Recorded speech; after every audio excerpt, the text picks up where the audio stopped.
বন্ধুরা, আজকে আমি ভালো নেই, কারণ আমি ভিডিও আজকে ঠিকমতো ছাড়তে পারিনি। কারণ আজকে আমি ভিডিওটা তৈরি করে রাখছি, কালকে ছাড়বো। আজকে 28 তারিখ। আজকে তোমাদের দাদাভাই অ্যাক্সিডেন্ট করেছে, এতটাই অ্যাক্সিডেন্ট করেছে মানে দেখার মতো না। হসপিটালে নিয়ে গেছিলাম, হসপিটালে ভর্তি হলো না, তো বাড়িতে নিয়ে আসলাম। তো দেখো, চলো কি অবস্থা।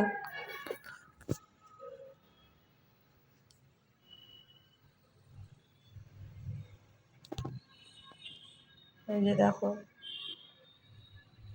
দেখেছো কি অবস্থা। ঘুমাচ্ছে, তাই আমি অত জোরে কথা বলতে পারছি না। ঘুমাচ্ছে, সকাল মানে বিকালে অ্যাক্সিডেন্ট করেছে, তাই আমি ভিডিওটা ছাড়তে পারিনি, ভিডিও করতে পারিনি। তো এইমাত্র আসলাম, হসপিটালে ভর্তি হলো না, তো নিয়ে আসলাম বাড়িতে। তো একটু ঘুমোচ্ছে, কিছু খায়নি, চাও খেলো না, তো ঘুমাচ্ছে। সবারই তো বাড়িতে হাজব্যান্ড আছে, কারো কিছু হলে ভালো লাগে। এই যে হাতে সেলাই করেছে, অনেক কয়টা সেলাই করেছে, 2 জায়গায় সেলাই করেছে, নাকেও সেলাই করেছে। এই যে কপাল, চোখ টোক কী অবস্থা, দেখো কী অবস্থা। কারণ এই যে হাতটা ফেটে গেছে, পাগুলো দেখাতে পারবো না, ঢেকে রেখেছি, পাগুলো ফেটে গেছে। কারণ ভগবান হয়তো আমার ভালো চায় না, কারণ আমার হাজব্যান্ড আমাকে খুব ভালোবাসে, তোমাদের দাদাভাই খুব ভালোবাসে, তাই হয়তো বারবার আমার সাথে এরকম ঘটনা ঘটে। এর আগেও গত বছর দুর্গাপূজায়ও এরকম নাক ফেটে গেছিলো। তো যার স্বামীরা হয়তো বউকে বেশি ভালোবাসে, তাদের স্বামীরই হয়তো ক্ষতিটা বেশি হয়। তো তোমাদের দাদা ভাইয়ের জন্য সবাই কামনা করো, তাড়াতাড়ি যেন সুস্থ হয়ে যায়। তো আজকে আমি এই ভিডিওটা ছাড়তে পারছি না, কালকে ছাড়বো। আজকে 28 তারিখ, অ্যাক্সিডেন্ট করেছে, কালকে 29 তারিখ ছাড়বো।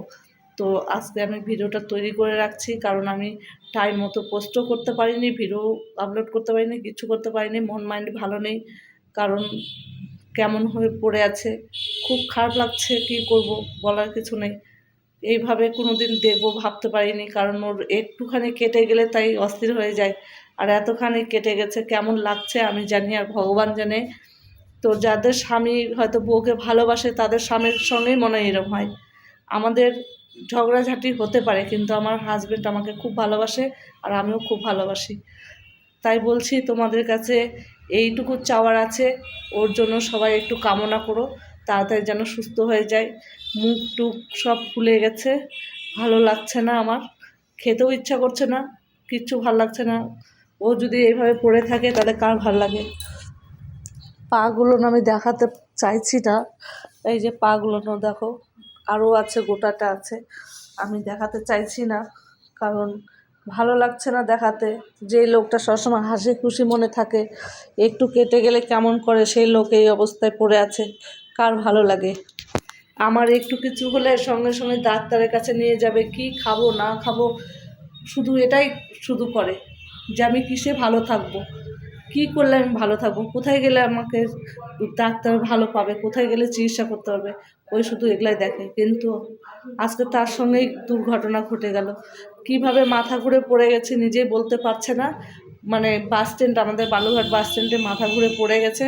স্কুটি নিয়ে আসছিলো, আস্তে আস্তে মাথা ঘুরে পড়ে ওইখানেই পড়ে আছে। সবাই এসে তুলে সঙ্গে সঙ্গে হসপিটাল নিয়ে গিয়ে আমাকে ফোন করে। আমি যাই, তখন আরও সিরিয়াস অবস্থা, আরও দেখা যাচ্ছিলো না, জ্ঞানে ছিল না। তো খুব খারাপ লাগছে।